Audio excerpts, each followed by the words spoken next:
चलो let's start. अब कल मैंने हमको बोला था कि जब बोहर मॉडल खत्म हुआ तो ओवरनाइट क्वांटम मैकेनिकल मॉडल नहीं आया, यानी कि जो बोहर मॉडल की लिमिटेशन थी वो दूर किससे करी, क्वांटम मैकेनिकल मॉडल ने, जो हमारा लास्ट मॉडल है।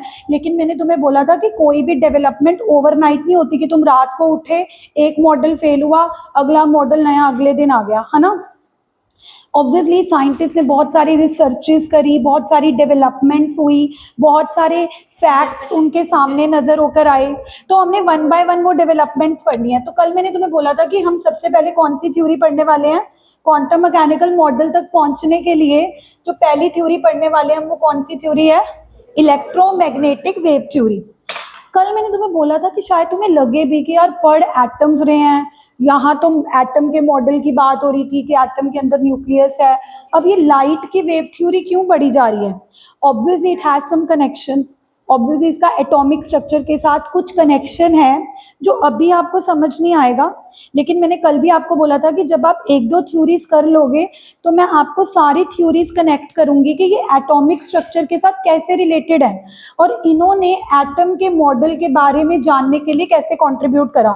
तो अभी मत सोचना कि एटॉमिक स्ट्रक्चर में ये क्यों पढ़ाई जा रही है, बस पढ़ते हैं, ठीक है। So today we have to do first theory, electromagnetic wave theory. कल भी मैंने तुम्हें बताया था कि इलेक्ट्रोमैग्नेटिक वेव थ्योरी क्या कहती है। इलेक्ट्रोमैग्नेटिक वेव थ्योरी कहती है कि कोई भी जो सोर्स ऑफ लाइट होती है ना, उसमें से जो रेज आ रही हैं वो रेज की नेचर क्या है, इलेक्ट्रोमैग्नेटिक रेडिएशंस। सिंपल भाषा में बात करें तो सन से जो जितनी भी लाइट आ रही है वो इलेक्ट्रोमैग्नेटिक वेव्स हैं, क्या है। तो मैंने तुम्हें कल बना के भी दिखाया था कि मान लो ये सन है और ये हमारी अर्थ है, तो इलेक्ट्रोमैग्नेटिक वेव थ्योरी का मानना है कि जो लाइट होती है ना वो वेव्स की फॉर्म में आती है। किसकी फॉर्म में आती है, यानी कि यूवी रेज हो सन से आने वाली जो हम देख नहीं सकते, इंफ्रारेड रेज हो जो हम देख नहीं सकते, उसमें विजिबल रीजन हो जो हम देख सकते हैं, violet, indigo, blue, green, yellow, orange, red, the whole spectra of light, मतलब सन से आने वाली जो सारी लाइट है वो किसकी फॉर्म में आ रही है, इलेक्ट्रोमैग्नेटिक वेव्स। अब कल मैंने इसका मतलब समझा था कि इलेक्ट्रोमैग्नेटिक वेव्स का क्या मतलब होता है, कि अगर ये लाइट है ना, अगर ये लाइट है तो उसके दो कंपोनेंट्स होते हैं।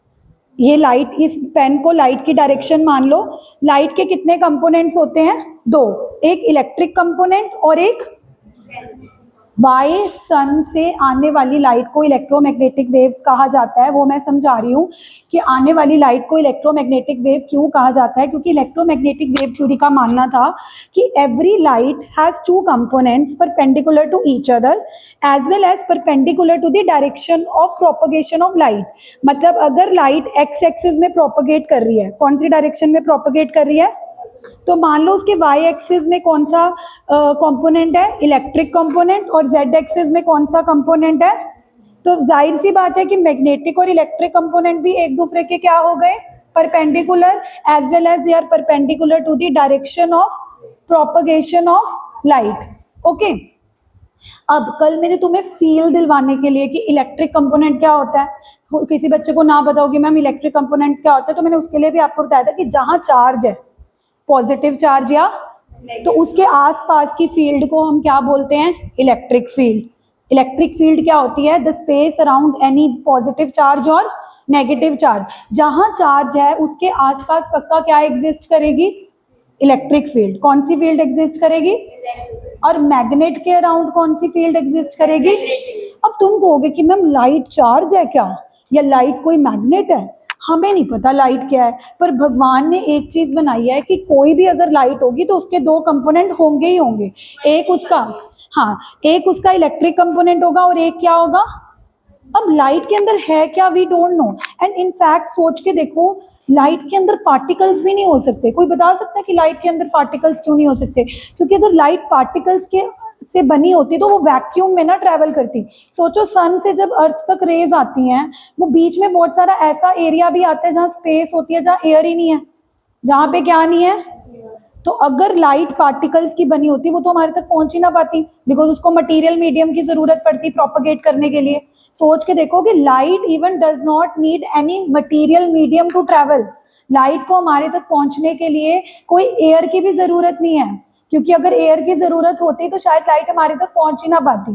तो we light is not made up of particles, but scientist को लगा कि लाइट जो भी है ना, इसके दो कंपोनेंट्स होते हैं, क्योंकि उन्होंने फील किया कि एक तो उसका कौन सा कंपोनेंट होता है, इलेक्ट्रिक फील्ड, और एक उसका क्या होता है, इसी वजह से इसका नाम क्या पड़ गया, इलेक्ट्रोमैग्नेटिक वेव।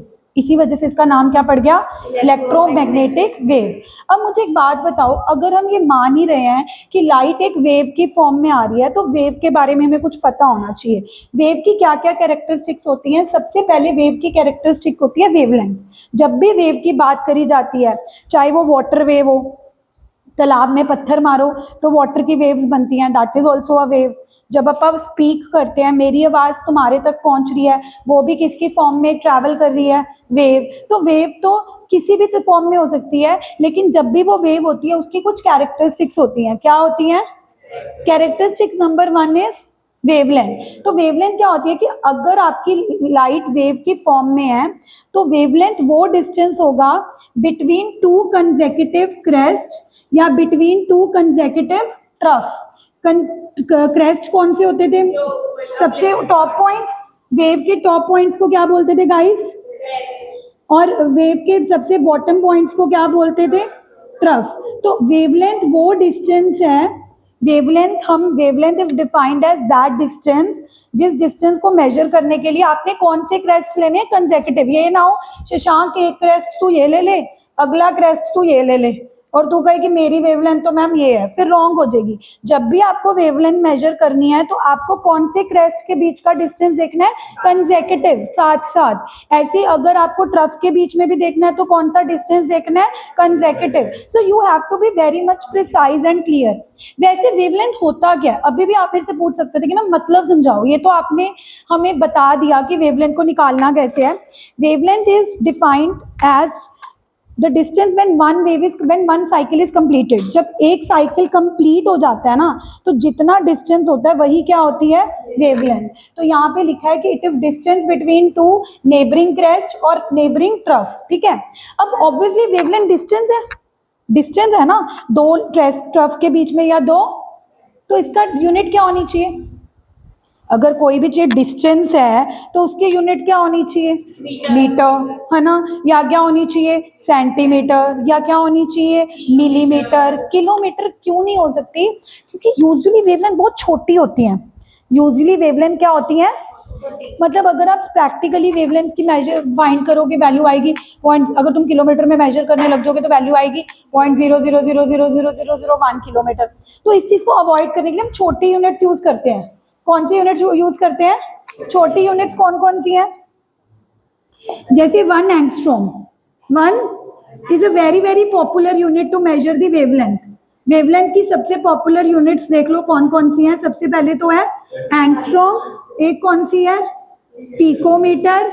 अब इसको समझो, इसको समझने का मतलब है, अगर आप 1 मीटर के 100 टुकड़े कर दोगे, 1 मीटर के कितने टुकड़े कर दोगे, 1 मीटर के 100 टुकड़े कर दोगे, तो जो एक छोटा सा टुकड़ा बचेगा वो 1 सेंटीमीटर होगा। वो क्या होगा? अगर उसके आप 100 करोड़ टुकड़े कर दोगे, कितने, 100, क्योंकि 1 करोड़ में कितनी जीरोस होती हैं, 7। 1 करोड़ में कितनी जीरोस होती हैं, 7। तो 100 करोड़ में कितनी जीरोस हो गई, 9। तो अगर उसको 100 करोड़ टुकड़ों में करोगे, यानी कि 10⁻⁹ पीसेस करोगे, तो जो एक पीस निकलेगा वो क्या होगा, नैनोमीटर। क्या होगा?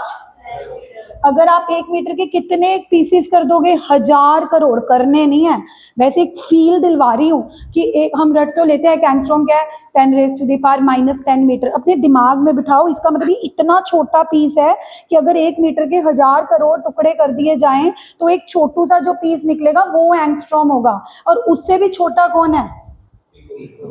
अगर हम 1,00,000 करोड़ टुकड़े कर दें, कितने करोड़ टुकड़े कर दें, 1,00,000 करोड़ किसके बराबर हो जाएगा, 10⁻⁻12। तो इतना छोटा टुकड़ा जो होगा वो होगा पिकोमीटर। तो आज हमने क्या समझा कि फर्स्ट कैरेक्टरिस्टिक्स वेव को मेजर करने के लिए वेवलेंथ है। वेवलेंथ को कैसे डिफाइन करते हैं, डिस्टेंस बिटवीन टू नेबरिंग या कंसेक्यूटिव क्रेस्ट या कंसेक्यूटिव ट्रफ। यूनिट्स क्या होती हैं, मीटर, बट पॉपुलर यूनिट्स क्या होती हैं, छोटी यूनिट्स। छोटी यूनिट्स में कौन कौन सी आती हैं, सेंटी, नैनो, एंगस्ट्रॉम। 1 सेंटीमीटर कितने मीटर के बराबर, -2। नैनोमीटर कितने मीटर के बराबर? एंगस्ट्रॉम कितने मीटर के बराबर? -10। और पिकोमीटर किसके कितने के बराबर? ठीक है, आगे चलते हैं। अच्छा, एक और चीज देखो, किसी को पता है कि ब्लू लाइट विबग्योर में ब्लू लाइट की वेवलेंथ क्या होती है? 470। और वॉयलेट विबग्योर और आर की क्या होती है? मतलब अगर visible range is from 400 to 700, तो 400 वॉयलेट या ब्लू की है। हाँ, यस, तभी तुम देखो जब हम ट्रैफिक लाइट दूर से ही हमें क्या दिख रही होती है? Red light. तो क्यों रेड लाइट को चुना गया? ये जो डेंजर का साइन होता है, जब हम सड़कों में जा रहे होते हैं और आगे डेंजर है, तो उसके साइन को किससे रिप्रेजेंट करते हैं? रेड कलर से। That is because it has highest wavelength, और उसकी रिफ्रैक्टिव इंडेक्स भी क्या है? हाँ, उसका रिफ्रैक्टिव इंडेक्स भी क्या है? ज्यादा है, तो वो ज्यादा दूर से वो ज्यादा स्प्रेड करेगी। क्या करेगी? ज्यादा स्प्रेड करेगी। तो ऐसे याद रखा करो। हाँ, स्काई ब्लू होता है वो तो इसी वजह से होता है बिकॉज जब लाइट स्कैटर करके स्काई में जाती है। हाँ, तो चलो क्लियर हो गया। अब आगे चलते हैं। सेकेंड वेवलेंथ समझ आ गई। Next is frequency. अगली क्या है? फ्रीक्वेंसी को कैसे डिफाइन किया जाता है? Number of cycles in 1 second, कि 1 सेकेंड के लिए जितने साइकिल पास कर गए। इसको फील दिलवाऊं? 1 सेकेंड के लिए दरवाजा खोलूं, इधर देखो, 1 सेकेंड के लिए दरवाजा खोलती हूँ, जितने साइकिल निकल गए वो क्या है? फ्रीक्वेंसी। जितने साइकिल निकल गए वो क्या है? अब मुझे एक बात बताओ, मेरे पास एक सांप है और एक चूहा है, और मैं 1 सेकेंड के लिए अगर दरवाजा खोलूंगी तो सांप ज्यादा निकलेंगे या चूहे ज्यादा निकलेंगे? यानी कि चूहे छोटे होते हैं, छोटी वेवलेंथ की फ्रीक्वेंसी ज्यादा होगी, क्योंकि आप देखो 1 सेकेंड के लिए दरवाजा खोलोगे, छोटे छोटे चूहे 10 निकल जाएंगे। छोटे चूहे क्या निकल जाएंगे? लेकिन सांप जो इतना बड़ा है, जिसकी वेवलेंथ इतनी बड़ी है, वो एक भी निकल पाएगा। तो यहां से एक चीज नोट करो, that wavelength is always inversely proportional to frequency. अगर वेवलेंथ ज्यादा है, जैसे सांप लंबा है, तो उसकी फ्रीक्वेंसी क्या होगी? एक सांप भी निकल गया 1 सेकेंड के लिए, बहुत बड़ी बात है। लेकिन अगर वेवलेंथ क्या है, जैसे छोटा सा चूहा है, तो उसकी वेवलेंथ भी क्या हो गई? तो वो 1 सेकेंड में कितने सारे चूहे निकल जाएंगे? 10। तो फ्रीक्वेंसी क्या होगी? हाई। मतलब ये एग्जांपल समझ आता है तो ठीक है। हाँ, अगर चूहा निकलना ही ना चाहे, उसको कमरे में कोई घी वाली रोटी दिख रही है, तो ये सारी हाइपोथेटिकल बातें हैं, इनका कोई साइंस से लेना देना नहीं है। नॉर्मली हम एक एग्जांपल दे रहे हैं that frequency is always proportional to, inversely proportional to high wavelength मतलब लेस फ्रीक्वेंसी, लेस वेवलेंथ मतलब हाई फ्रीक्वेंसी। और फ्रीक्वेंसी होता क्या है? Number of cycles in. और इसको ऐसे समझो कि अगर 1 सेकंड के लिए दरवाजा खुलेगा तो जितने साइकिल निकल जाएंगे, जितने साइकिल निकल जाएंगे। अब ये हाई फ्रीक्वेंसी सिग्नल है ना, तो 1 सेकंड में कितना निकल गया? काउंट करो। 1 2 3 4 5 6 7 8 9 10। और ये लो वेवलेंथ 1 सेकंड में एक ही निकल पाया। तो यहां से भी हमें समझ आता है कि हाई फ्रीक्वेंसी होएगी। हाँ, 12 निकले हैं। चलो ठीक है यार, मेरा मैथ्स थोड़ा कमजोर है। 12 साइकिल्स इन 1 सेकेंड, 96। तो ऊपर हाँ, शाम शरीफ है वो, उसकी मैंने वो निकाली हुई है डंग। बस अब और कुछ बोलो तुम, अपनी मारी है। हाँ, होते हैं। चलो ठीक है, नहीं वेज है सांप। हाँ, ट्रिप की बातें, चलो ठीक है, ट्रिप की बातें कर लेंगे। ट्रिप से पहले कुछ और हो रहा है, वो मैंने कल बताया था, उसकी बात करेंगे। चलो सुनो, अच्छा सुनो, सेकंड हमने क्या करा? What is frequency? Number of wave which pass through a particular point in 1 second, which pass through a particular point in 1 second। तो ये लाइन नहीं भी लिखनी, which pass through a particular point, simple number of waves traveling in 1 second, number of waves traveling in। मतलब इसको imagine ऐसे करना अपने माइंड में कि हमने 1 सेकंड के लिए डोर खोला है, तो जितनी वेव्स निकल जाएंगी वही उसकी क्या होगी? फ्रीक्वेंसी। फ्रीक्वेंसी नहीं अभी लिखवाऊंगी। फ्रीक्वेंसी का सिंबल होता है न्यू। फ्रीक्वेंसी का सिंबल क्या होता है? न्यू। और वेवलेंथ का सिंबल क्या था? लैम्डा। जो मैंने पीछे वेवलेंथ पढ़ाई थी उसका सिंबल क्या होता है, लैम्डा, पता है? What is the symbol of wavelength and what is the symbol of frequency, nu. और अभी मैंने क्या बताया कि lambda and nu are inversely. अब मैं यहाँ पे एक बहुत अच्छी चीज बताने वाली हूँ, सारे बिल्कुल ध्यान से सुनना। अगर मैं यहाँ पर फ्रीक्वेंसी को उधर ले जाऊँ लैम्डा के साथ, लैम्डा इनटू फ्रीक्वेंसी, अगर मैं फ्रीक्वेंसी को उधर ले जाऊं तो ये प्रोपोर्शनैलिटी साइन हटके सी आ जाएगा, स्पीड ऑफ लाइट 3 इंटू। अब इसका मेरी बात ध्यान से सुनना, शशांक बहुत इंपॉर्टेंट चीज बता रही हूँ। जब फ्रीक्वेंसी उधर गई तो लैम्डा इंटू फ्रीक्वेंसी की वैल्यू इक्वल टू कुछ कांस्टेंट आ रही है, सी। सी क्या होता है, के नहीं आता, सी ही कांस्टेंट है। अब इसका मतलब क्या है, इसका मतलब यह है कि जो सन से रेज आ रही हैं उनकी वेवलेंथ अलग अलग हो सकती है, उनकी फ्रीक्वेंसी अलग अलग हो सकती है, बट सारी की सारी rays same speed of light से ट्रैवल करती हैं, which is 3 into 10 raise to the power. यानी कि सन से आने वाली विजिबल रेंज जिसमें रेड हाई वेवलेंथ वाली फ्रीक्वेंसी, हाई वेवलेंथ वाली लाइट है, और वॉयलेट लो वेवलेंथ वाली वो भी 3 into 10 raise to the power 8 से ट्रैवल करेगी, वो भी किससे ट्रैवल करेगी, 3 into 10 raise to the power. UV rays भी 3 into 10 raise to the power 8 से ट्रैवल करेंगी, इंफ्रारेड रेज भी 3 into 10 raise to the power 8 से ट्रैवल करेंगी। वो ऐसे है क्योंकि अगर किसी की फ्रीक्वेंसी बढ़ जाएगी तो ऑटोमेटिकली अपनी वेवलेंथ कम कर लेगा, अगर उसकी फ्रीक्वेंसी कम हो जाएगी तो अपनी वेवलेंथ बढ़ा लेगा। मतलब ये दोनों फैक्टर्स अपने आप को ऐसे एडजस्ट करेंगे कि इन दोनों को मल्टीप्लाई करके ऑलवेज वैल्यू किसके इक्वल आएगी, किस कांस्टेंट के, C is speed of whose value is always 3 into 10 raise to the power 8 metre पर। अब जो न्यूमेरिकल होंगे ना उसमें आपको वेवलेंथ दी होगी, फ्रीक्वेंसी निकालनी होगी। तो अगर जब भी आपको वेवलेंथ गिवन है और आपको क्या निकालनी है, या वाइस वर्सा की फ्रीक्वेंसी गिवन है और क्या निकालनी है, तो आपको हमेशा एक ही रिलेशन अपने दिमाग में बिठाना है, वेवलेंथ गिवन है फ्रीक्वेंसी निकालनी है, या फ्रीक्वेंसी गिवन है वेवलेंथ निकालनी है। तो ये रिलेशन आपके माइंड में है। इनकी यूनिट क्या होती है, बहुत अच्छा क्वेश्चन है। चिराग पूछ रहा है कि वेवलेंथ किस में लेनी है। अब वेवलेंथ तेरे को एंगस्ट्रॉम में दे रखी हो, पिकोमीटर में दे रखी हो, तेरे को उसको मीटर में कन्वर्ट करना पड़ेगा। क्यों? क्योंकि जो तू इक्वल टू सी ले रहा है वो किस में ले रहा है। अब ये ना हो वेवलेंथ तेरे को दियो 20 एंगस्ट्रॉम, तुम्हें क्या दियो, तो तुम 20 नहीं पुट करोगे, तुम पुट करोगे 20 into 10 raise to the power -10 metre में कन्वर्ट करोगे। इसीलिए मैं तुम्हें पहले ही रिलेशनशिप बता चुकी हूँ कि एंगस्ट्रॉम को मीटर में कन्वर्ट करने के लिए किससे मल्टीप्लाई करोगे, 10 की पावर। पिकोमीटर को मीटर में कन्वर्ट करने के लिए किस में कन्वर्ट करोगे, नैनोमीटर को मीटर में कन्वर्ट करना क्यों है, क्योंकि दूसरी side speed of light metre में यूज कर रहे हैं हम, दूसरी साइड जो स्पीड ऑफ लाइट की वैल्यू यूज कर रहे हैं 3 मीटर में कर रहे हैं, तो वेवलेंथ को भी हमें किसमें सब्स्टिट्यूट करना पड़ेगा, but what if it is given in angstrom, तो कोई बात नहीं, हम किससे मल्टीप्लाई कर लेंगे। What if it is given in picometre, तो हम किससे मल्टीप्लाई कर लेंगे।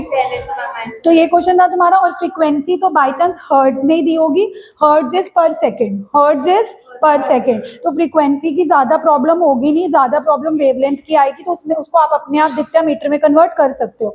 तो I think 2 parameters are clear to you. The first one was wavelength, the second one is, and also we got to know about one relationship that nu into lambda is always equal to c, nu into lambda is always equal to c। c को constant ना बोल के सीधा बोलो speed of, whose value will never be given in the question, क्योंकि आपको already पता होनी चाहिए कि 3 into 10 raise to the power 8 है। फटाफट खत्म करते हैं। अच्छा ये बताना, ये हाई फ्रीक्वेंसी कौन लग रहा है, लो फ्रीक्वेंसी कौन लग रहा है।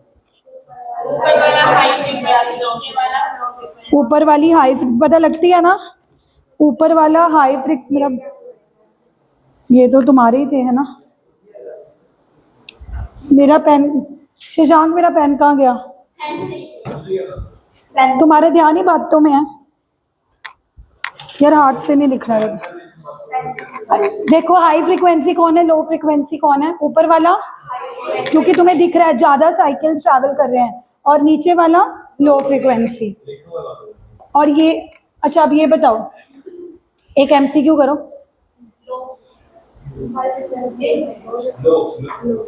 हाई फ्रीक्वेंसी वेव्स है, yes, because frequency is inversely proportional.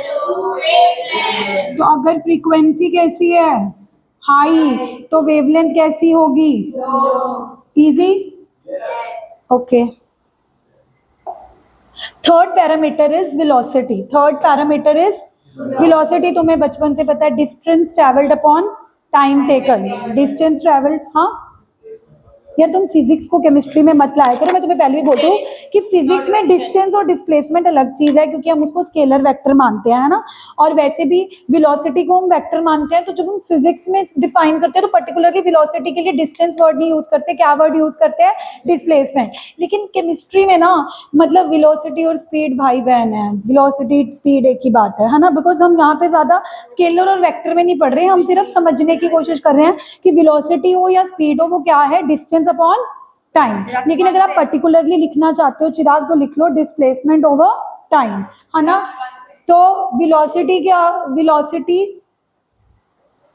ये तो मैं रिलेशनशिप बता ही चुकी हूँ कि वेलोसिटी या स्पीड निकालने के लिए क्या करना है, वेवलेंथ इनटू टाइम, है ना। लेकिन टाइम कैसे निकालेंगे, 1 upon, sorry, speed of light, speed, रुको, वेलोसिटी क्या होगी, डिस्टेंस टाइम, है ना। वेलोसिटी को मैं किससे रिप्रेजेंट कर सकती हूँ, सी से, डिस्टेंस लैम्डा,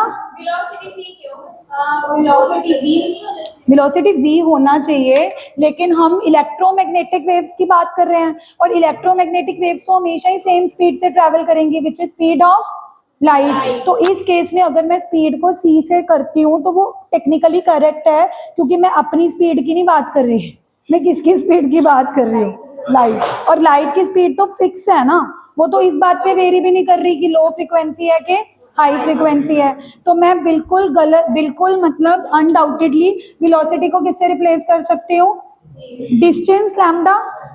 वेवलेंथ क्या होती थी, डिस्टेंस ही होती थी बिटवीन टू कंसेक्यूटिव ट्रफ या बिटवीन टू कंसेक्यूटिव। और टाइम कैसे निकालते हैं, 1 अपॉन फ्रीक्वेंसी। तो अगर फ्रीक्वेंसी ऊपर चलेगी तो c is equal to lambda into frequency. हम पहले भी डिराइव कर चुके हैं कि c is always equal to lambda into, बस फ्रीक्वेंसी को मैं न्यू से रिप्रेजेंट, हाँ, क्योंकि केमिस्ट्री में फ्रीक्वेंसी को किससे रिप्रेजेंट करते हैं, न्यू। ये कौन सा सिंबल है, न्यू, बोलो मेरे साथ। तो what is speed of light, lambda into new. अगला देखो पैरामीटर, बातें नहीं करो बॉयज। Wave number. अब वेव नंबर को समझते हैं। वेव नंबर को समझने के लिए मैं एक एग्जांपल देती हूँ। मान लो तुम्हारे पास, सुन लो, तुम्हारे पास एक लेंथ है, मान लो तुम्हारे पास एक 10 सेंटीमीटर की लेंथ है, और मैं तुम्हें कॉइन 1 सेंटीमीटर का कॉइन दूं, तो यहाँ पे कितने कॉइन्स रख पाओगे तुम, 10। तो यही हमारे पास वेव नंबर होती है। वेव नंबर का मतलब होता है कि 1 सेंटीमीटर में कितनी वेव्स आ पाएंगी, 1 सेंटीमीटर डिस्टेंस पर कितनी वेव्स आ पाएंगी। ऐसा मिलता जुलता आपने फ्रीक्वेंसी करा था कि कितनी वेव्स जा पाएंगी 1 सेकेंड में। जब आप फ्रीक्वेंसी देखते थे तो आप देखते थे कि 1 सेकेंड के लिए कितनी नंबर ऑफ वेव्स ट्रैवल कर रही हैं। इसमें हमने टाइम 1 सेकेंड फिक्स नहीं करा, क्या फिक्स कर दिया, डिस्टेंस। क्या फिक्स कर दिया, वो भी कितना डिस्टेंस फिक्स कर लिया, 1 सेंटीमीटर में जितने साइकिल्स आ पाएंगे वही क्या होगा। तो वेव नंबर क्या हुआ, number of wavelength per unit length, per unit length, मतलब टोटल लेंथ में टोटल कितनी नंबर ऑफ वेव्स आ पाएंगी, वो वेव नंबर है। इसको निकालते कैसे हैं, इसका सिंबल होता है न्यू बार। इसका सिंबल क्या होता है, फ्रीक्वेंसी का सिंबल था ओनली न्यू, वेव नंबर का सिंबल क्या होता है, न्यू, और इसका फॉर्मूला है 1 अपॉन लैम्डा। क्योंकि अगर आप लैम्डा से डिवाइड कर दोगे तो आपके पास पता लग जाएगा कि 1 सेंटीमीटर में कितनी नंबर ऑफ वेव्स आ रही है, क्योंकि वेवलेंथ क्या होती है, वन वेव का डिस्टेंस। वेवलेंथ क्या होती है, डिस्टेंस ऑफ 1 वेव। तो अगर आप 1 वेव से डिवाइड कर दोगे तो आपको पता लग जाएगा total number of waves 1 centimetre में कितने आने वाली हैं। तो दिस इज द फॉर्मूला। इसकी यूनिट्स क्या होंगी, पर सेंटीमीटर और पर मीटर, क्योंकि नीचे सेंटीमीटर है तो ऊपर जाके क्या हो जाएगा, पर, और अगर नीचे मीटर में लोगे तो ऊपर जाके क्या हो जाएगा, पर। So with this we complete with all the parameters. So before we start its numerical, you would like to write about them, या मैं ये भेज दूं तुम घर से लिखाओगे।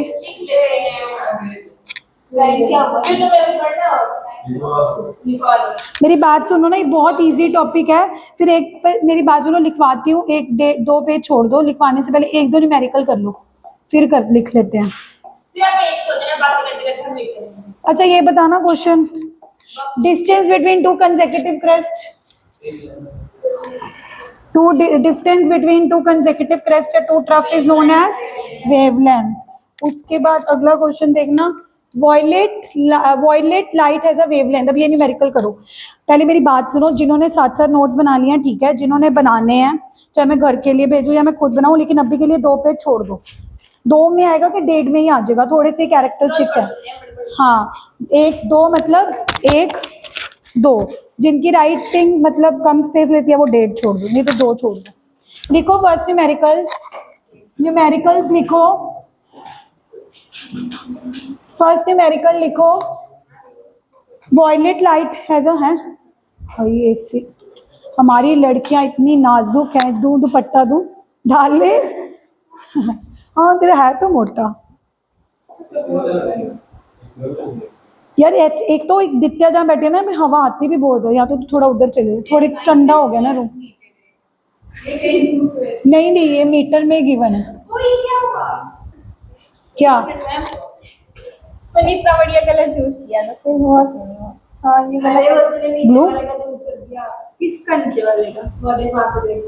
किसमें नीचे करने हाईलाइट भाग तो मैंने हाईलाइट कलर ओहो, पेड़ पेंसिल का ब्रश से अब लिखना। नहीं इसे पिछली वाली साइड से लिखेंगे। हाँ अब लिखो। ये तो मिट जाता है। पर्पल कलर से लिखो। चलो ठीक है, पर्पल से लिख। Light purple.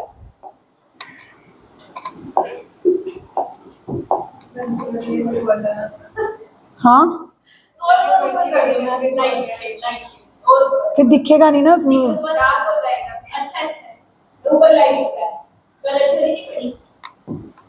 हाँ चलो करो सॉल्व करो शशांक जल्दी। Violet light as a wavelength, आपको वेवलेंथ गिवन है, ये दिखेगा नहीं दिख रहा यार, इसको थोड़ी कलर ब्लाइंडनेस है, कोई ना कर दो। निकालना क्या है, कौन सा रिलेशनशिप यूज करोगे?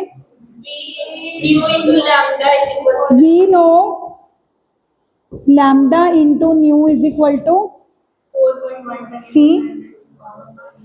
ये हमारे पास रिलेशनशिप हमेशा काम आएगा इलेक्ट्रोमैग्नेटिक वेव थ्योरी में। ये रिलेशनशिप सबको याद होना चाहिए।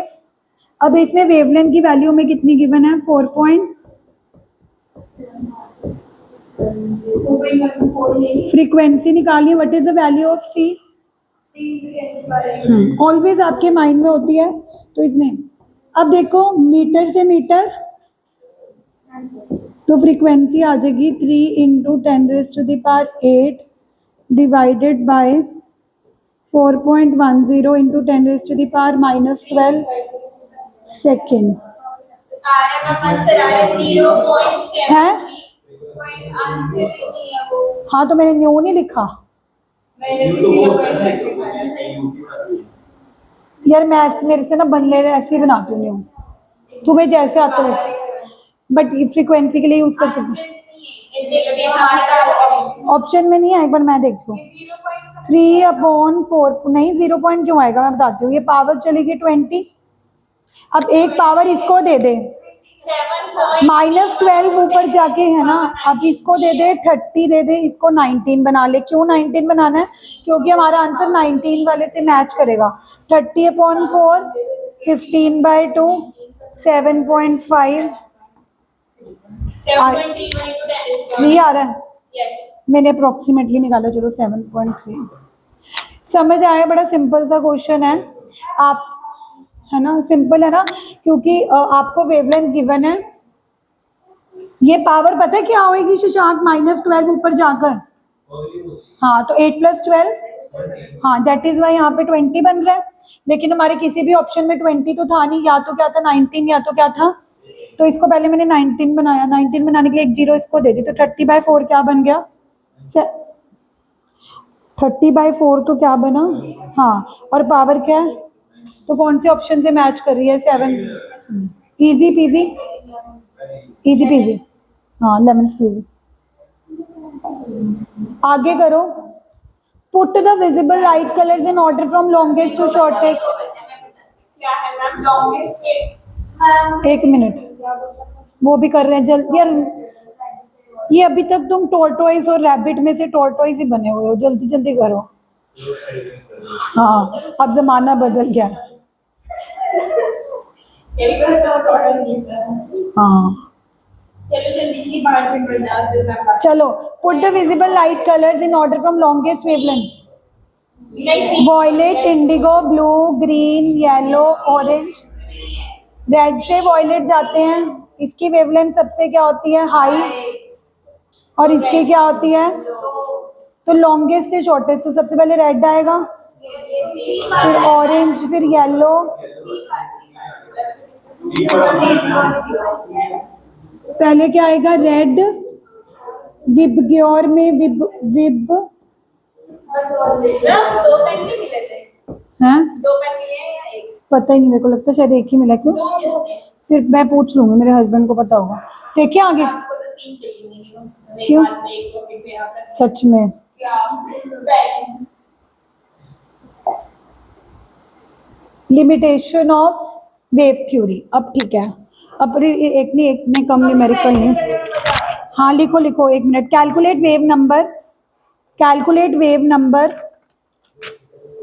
Calculate wave number and frequency of yellow radiation, calculate wave number and frequency of yellow radiation having wavelength 500 angstrom and frequency of yellow radiation having lambda wavelength of 500 angstrom। Lambda की value दे रखी है 500 angstrom. Yellow radiation है, आपने इसके दो parameters निकालने हैं। हाँ एंगस्ट्रॉम में गिवन है ना, तभी। वैसे सिंबल नहीं है, -10। हाँ यस।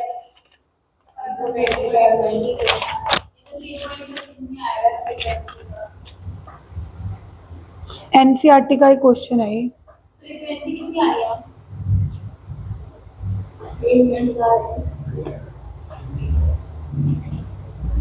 तुम बताओ। 0.6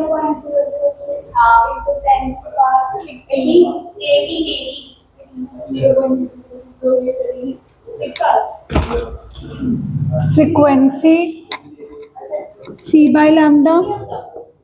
ये 500 तो ये हो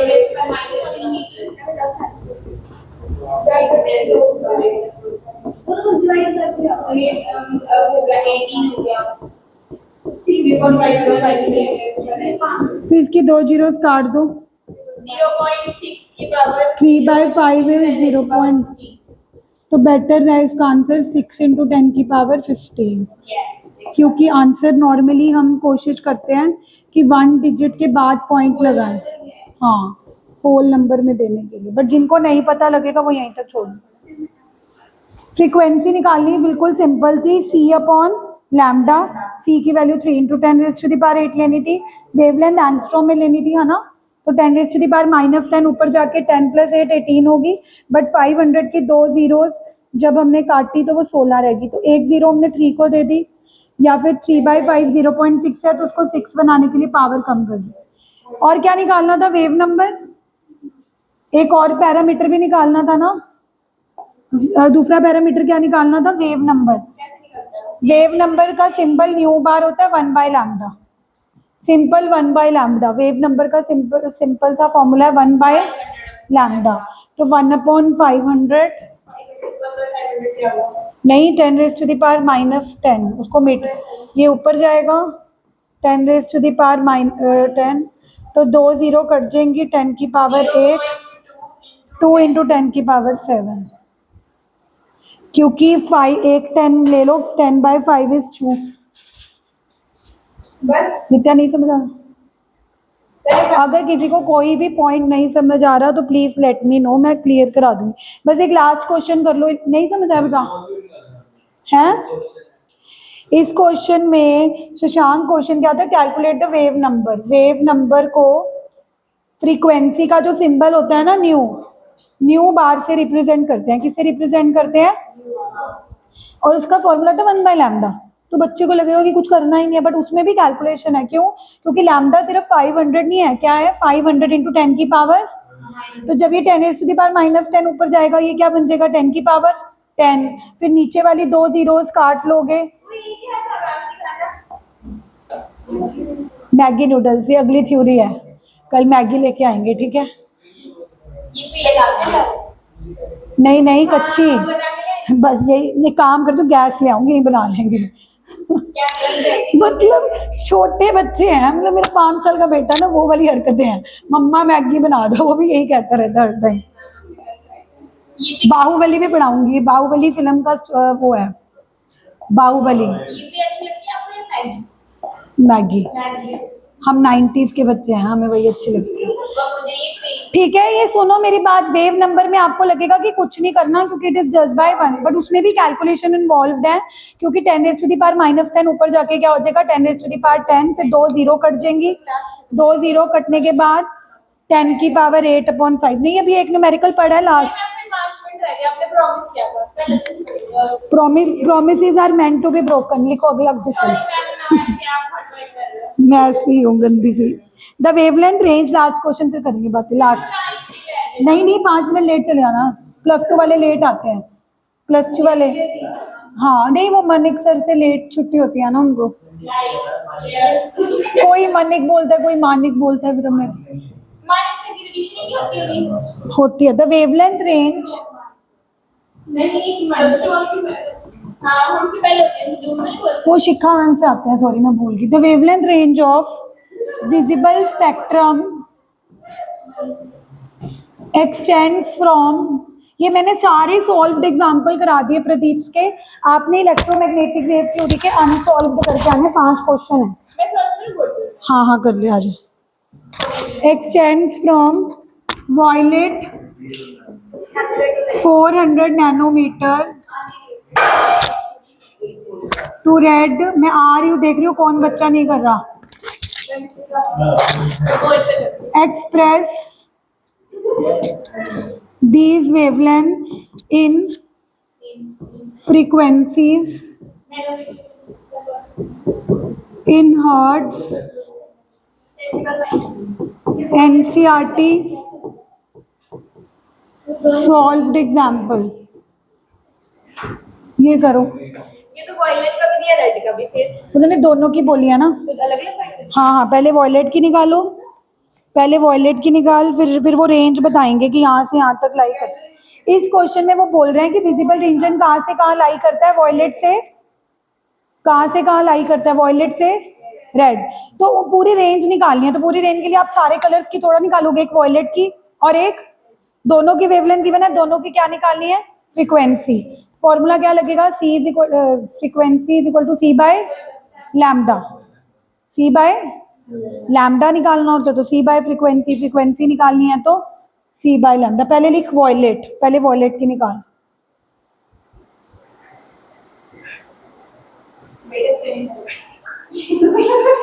तुमने तो टॉयलेट से वी आई। ये थोड़ी देखना है, नंबर देखना हाँ, इंग्लिश मैटर नहीं करती साइंस में। है। हाँ, तो स्पेलिंग रॉन्ग हो सकती है। बायोलॉजी में नहीं। हाँ, बायोलॉजी में नहीं, -10 -9। 410 हाँ, तूने तो ऊपर ही मीटर लिख दिया। एन, NM वो तो मिलीमीटर होता है, तो नैनोमीटर है। NM। वैसे भी वॉयलेट के मतलब these wavelengths can not be मिली। आज 5 क्वेश्चन आएंगे इलेक्ट्रोमैग्नेटिक वेव थ्योरी के, सब में यही फॉर्मूला लगेगा। सी, अरे ये होमवर्क ना 10 मिनट का, टीवी ऑन करते करते सी इक्वल टू लैम्डा, बस ऐसे तो करना है, C by lambda, C by frequency. चलो खाना खाते खाते कर लेना, 10 मिनट लगेंगे बस। फिर मुझे नहीं पता, नहाते नहाते कर लेना, जैसे मर्जी कर लेना। फॉर्मूला क्या है? लैम्डा फिर मुझे नहीं पता, जब मर्जी करके आना।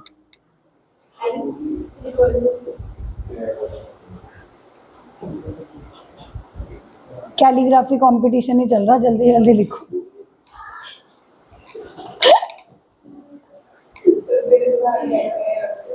वैसे तूने कभी कंपटीशन में पार्ट लिया था कैलीग्राफी? आया होगा कम प्राइस?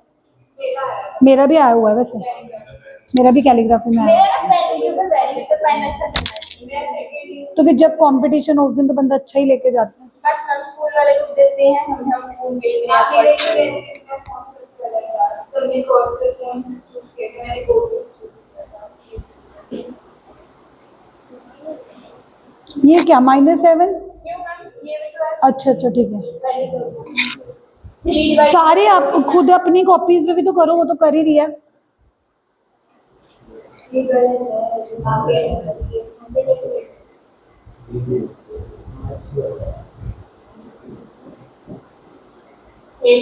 +715 ठीक है। वॉयलेट की फ्रीक्वेंसी आ रही है 7.5 × 10⁻14 हर्ट्ज। हाँ नहीं बाई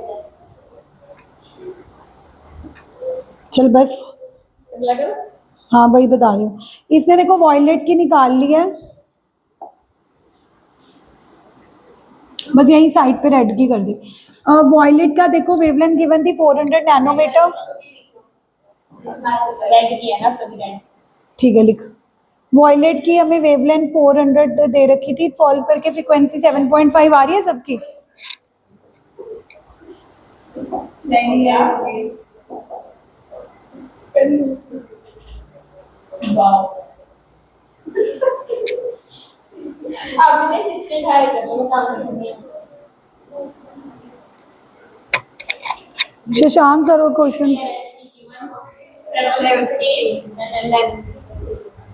अगला क्वेश्चन करो जब तक।